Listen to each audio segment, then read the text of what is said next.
Hello kapwa, magandang araw. Thank you Lord. Alas 3 na nga pala kapwa nang isipan kong matulog. Kasi no choice ako, yung mata ko pipikit na. Siguro sa mga iniinom kong gamot at vitamins. Pagising ko kapwa, ang laki ng ngiti ko. Medyo nilalamig ako kanina kapwa, kaya napakumot ako. Pagising ko, sabi ko, thank you Lord, nakaidlip ako.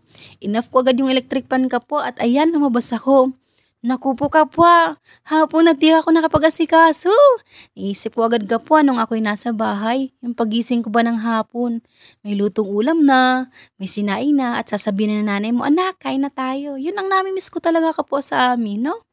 At ayan, sa pagkamis ko, nagluto agad ako kapwa ng pritong tilapia. At sinigang ko kapwa, nilagyan ko ng kangkong, tapos gabi. So ayan, at alam niyo na, paborito ko ang kamatis.